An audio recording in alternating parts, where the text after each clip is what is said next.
सत्संग जी प्रेम से कहना धन निरंकार जी।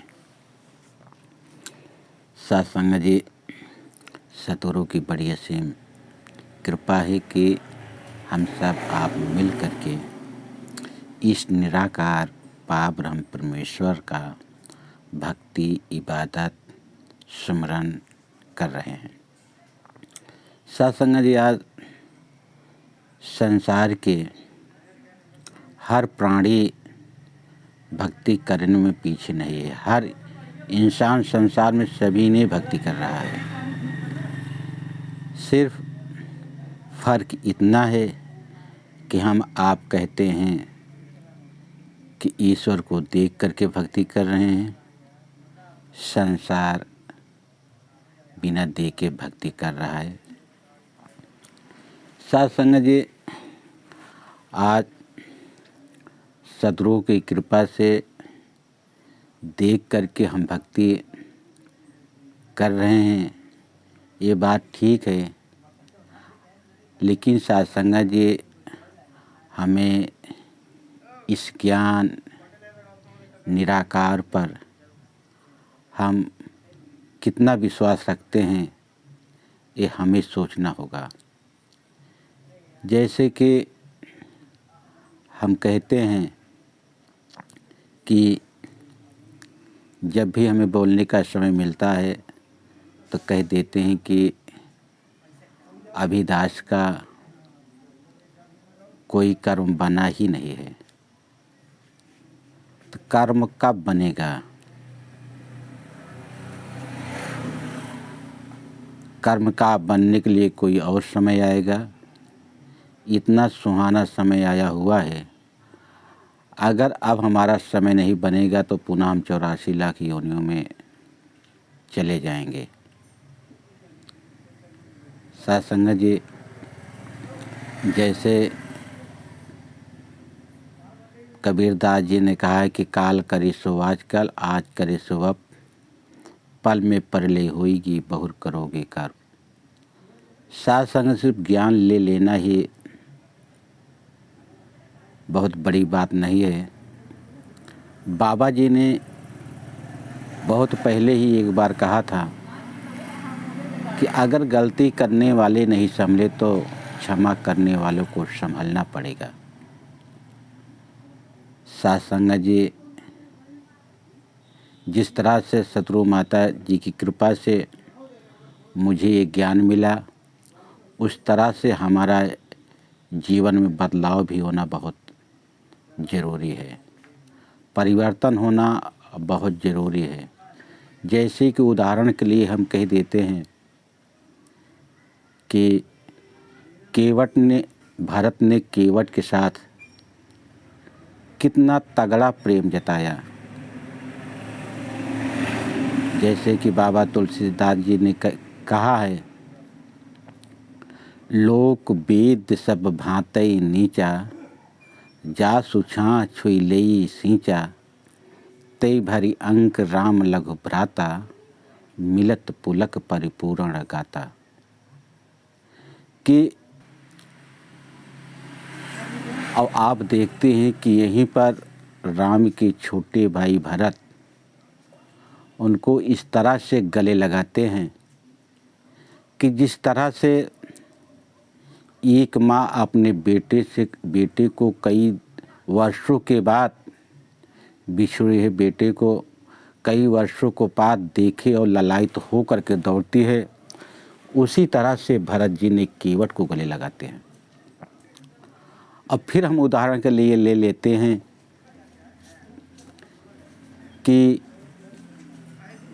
भगवान कृष्ण ने सुदामा जी का प्रेम को जताते हैं कि धोती फटी लिपटी सुपटी, परिपाह्य उपाहन की नहीं सामा। कि सत्संग जी यहाँ तक दिखाते हैं कि भगवान कृष्ण ने सुदामा के अपने आंसुओं से पैर को धोया। कहने तो हम कह देते हैं, संसार को समझाने के लिए कि तुम भी ऐसा करिए। भरत जैसा बनिए, कृष्ण जैसा बनिए, हनुमान जैसा बनिए। लेकिन जब आपने जीवन को झांक करके देखें, क्या वास्तव में जो बात मैंने कही क्या वो हमारे जीवन के अंदर कोई 1% है या नहीं है। वही प्रेम क्या हम अपने भाई के साथ करते हैं या अपने पड़ोसी के साथ कर, उस चीज़ को पहले अपने घर के अंदर झांक के देखें, क्या हमारे घर में ऐसा कर्म है। अगर इस तरह से हमारा कर्म, हमारे परिवार का कर्म, हमारा जीवन बना हुआ है तो संसार को समझाएं, बहुत अच्छी बात है। अगर हमारा जीवन, हमारा कर्म उस तरह से नहीं है तो हम संसार को कहने के हकदार नहीं हो सकते हैं। कब तक? जब तक हमारे जीवन में ऐसा कर्म न हो। तो पहले अपने आप को परिवर्तन करने की ज़रूरत है, तब संसार को बताने की ज़रूरत होगी। साथ संगत जी, इस माइक की आवाज़ 1 किलोमीटर या 2 किलोमीटर, बहुत बड़ा साउंड लगा होगा तो 4 किलोमीटर तक जाएगी। लेकिन वास्तव में जब हमारे कर्म उस राम जैसा, भरत जैसा, हनुमान जैसा अगर बन जाएगा तो जिधर से जाए संत महापुरुष जाता है उस तरह उधर से खुशबू ही खुशबू नज़र आती है। तब माइक से बताने की ज़रूरत नहीं पड़ेगी कि आप भी एक संत महात्मा, इस ज्ञान को लेकर के एक संत महात्मा बन करके अपने 84 लाख योनियों को से छुटकारा या निजात पाए जाएंगे। हमारे आप को जीवन को देख कर के हमारा पड़ोसी, हमारा गांव, हमारा देश स्वतः हमारे पीछे दौड़ने लगेगा। कब? जब हमारा उस तरह से जीवन बना रहेगा तब। जैसे कि कह देते हैं कि बड़े भाग मानुष तन पावा, सुर दुर्लभ सतग्रंथ ही गावा, साधन धाम मोक्ष कई द्वारा, पाए न जी परलोक समारा। कि मानव का तन बड़े भाग से मिला हुआ है।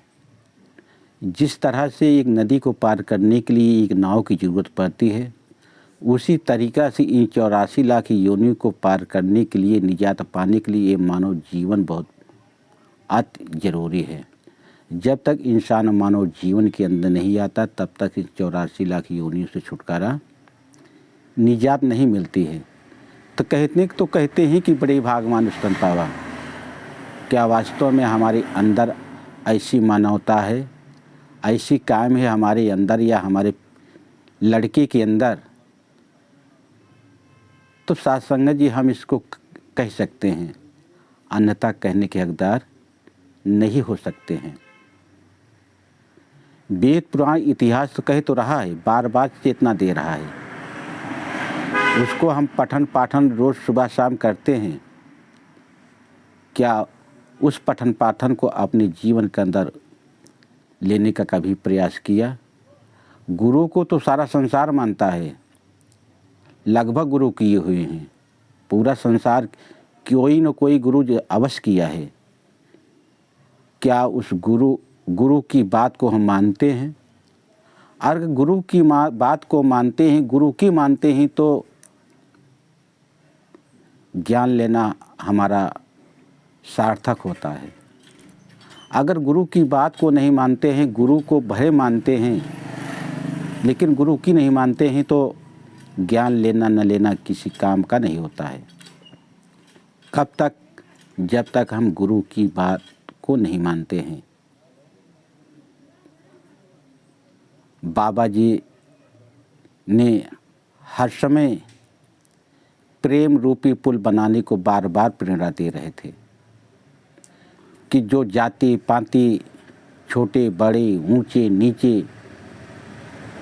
की खाई बनी हुई है, उस खाई को गिराने का प्रयास न करिए, बल्कि उसके ऊपर से पुल बना दीजिए। किसका पुल? प्रेम का पुल। और जब प्रेम का पुल ओवर ब्रिज बन जाएगा तो जात मजहब की खाई तो उसके नीचे दब जाएगी, वो रह ही नहीं जाएगी। राम ही केवल प्रेम पियारा पाई ले को ये निराकार प्रभु परमात्मा ना धन से ना दौलत से किसी चीज़ से खुश नहीं होता है। खुश होता है तो मात्र प्रेम से ही खुश होता है। सेवरी को भगवान राम ने बहुत अच्छे अच्छे पकवान को ला करके नहीं किया थी, लेकिन उनकी श्रद्धा भावना कितनी अच्छी थी कि जूठी बैर को खिलाई थी। वही राम ने जब लंका को जीत करके जब अयोध्या में आए, कौशल्या उनकी माँ ने जब भोजन को परोसा तो भगवान राम से पूछती हैं, राम भोजन अच्छा है? कहा माता जी अति उत्तम है भोजन। भोजन तो अच्छा है, लेकिन सेवरी की बैर जैसा भोजन नहीं है। यानी सेवरी की बैर को इतनी सराहना किया भगवान राम ने।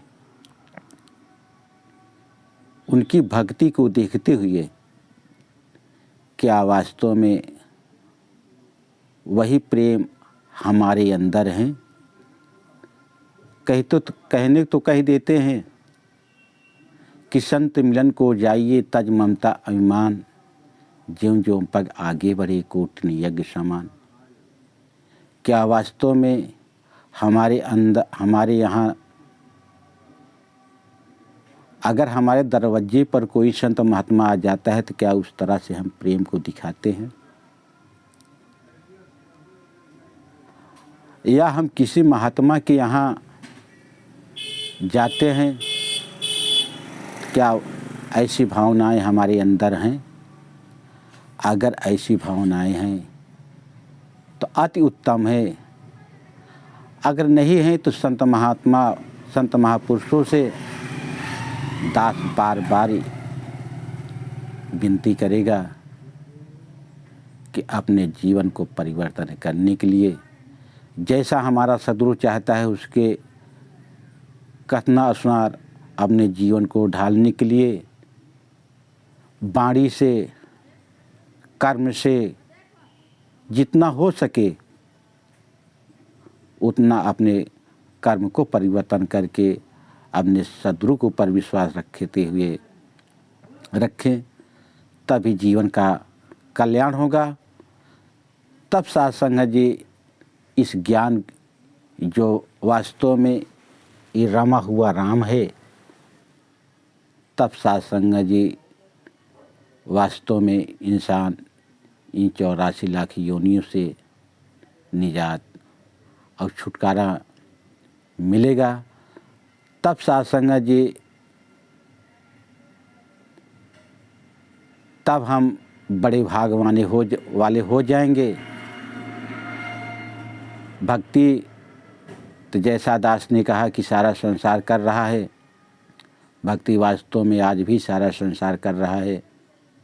हमेशा किया है, आज भी करेगा, आगे करेगा। लेकिन इस पे हमें भरोसा कितना करेंगे ये हमारे ऊपर निर्भर है। हम संसार को ना दिखाएं, बल्कि अपने कर्मों को संसार को दिखाएं, अपने कर्मों का परिवर्तन करें। जब हमारा कर्म परिवर्तन हो जाता है, हमारा मन से, क्रम से, वचन से, हर तरह से जब हमारा परिवर्तन हो करके सद्गुरु पर अढिठ विश्वास हो जाता है, तब साध संगत जी गुरु जैसा हम कहते हैं कि इन 84 लाख योनियों से निजात मिल जाएगी, तब साध संगत जीवन की निजात मिलेगा। तब हम कहेंगे कि भरे भाग मानुष तन पावा, सुर दुर्लभ सतग्रंथे गावा, साधन धाम मोक्ष कई द्वारा, पाई न जय परलोक समारा। तब इन 84 योनियों से छुटकारा हो करके साध संगत जी, ऐसा साध संगत जी जैसे कहा गया है कि सेवा 3 प्रकार से होती है, एक तन से, एक मन से, एक धन से। मान लिए किसी के पास शरीर इष्ट पुष्ट है तो अपने शरीर से सेवा करता है। किसी के पास धन है तो आपने पैसों की ताकत से सेवा करता है।